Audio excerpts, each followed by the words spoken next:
Joining me now to discuss how this is impacting Americans, Republican Senator of Tennessee, Marsha Blackburn. Senator, always great to see you. Good to see you. Consider this. Let's start with gas prices for the moment. $2.96 a year ago. They were $2.39 when President Biden took office. So 57 cents higher from January when he took office to May of 2021. And he still says the Putin price hike. That's why gas prices are at records. Oh, he is so out of touch. He doesn't think he's to blame for any of this. When he says, whose fault is this anyway? He should look in the mirror. It is his fault. The policies that this administration has pushed forward, day one, when he signed the executive order stopping the Keystone Pipeline, not issuing drill permits on federal land, not allowing ANWR, stopping fracking, all of that contributes to the price you pay to heat and cool your house and the price at the pump. And Tennesseans talk to me about this all the time. It is costing so much more, from $2.38 to $4.38.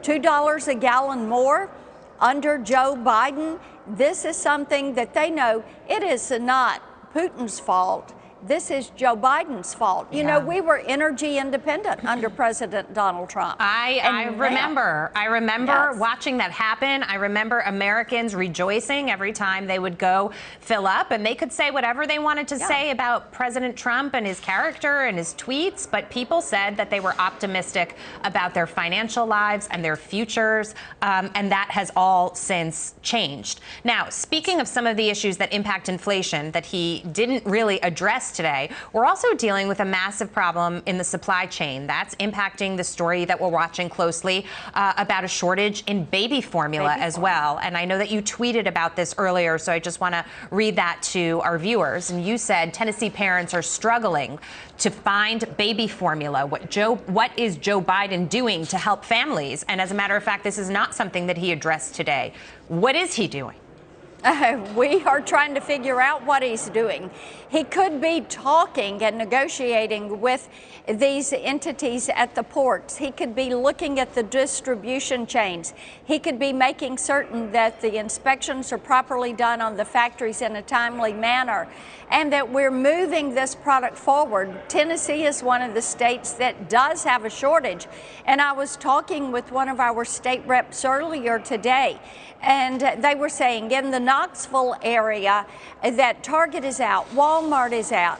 Families are really struggling to see if they can find baby formula. And Jackie, as you and I know, this is something you don't just change, and if you're out of one brand of formula, you go buy something else, or you use powdered milk and make a formula. This is not something you can do. For babies that need this, this is a crucial issue. And Joe Biden and Secretary Buttigieg ought to be all over this, but trying to figure this out. If I may just make this point, this is where you get when you ignore a problem that first starts out when we talk about not being able to get things from China, not being able to get raw materials to make things that we use in our everyday lives, but that aren't necessarily essential. And they ignored that, right? And we've watched the supply chain problem continue on for a year. And now you are in a situation where you've got a baby formula shortage. So there's supply chain on one side of it. And then there's also a production aspect in this country that I imagine has to be impacted by labor as well, because people are quitting their jobs instead of going to work because they're not getting paid enough to keep up with inflation. Final thought. That is right. It is all of those. And when you talk about supply chains, you have to look at whether it's active pharmaceutical ingredients, semiconductor chips, microprocessors, the ingredients for baby formula, the finished product. All of this goes into a consideration. And if you are refusing to admit there is a problem, you cannot address that problem. Supply chain, workforce, labor, production, all of that is a problem. And now you have these shortages that are adversely impacting the lives of Americans every single day. And, you know, I'm not a consumer of baby formula in my household, Senator, but when I do go to the store, I notice this on every other item that I'm looking for. The selection has dwindled down. Yes. Prices are very high, so consumers don't have a choice. And you step back and you almost ask yourself, do I live in a third world country here? I mean, is this America?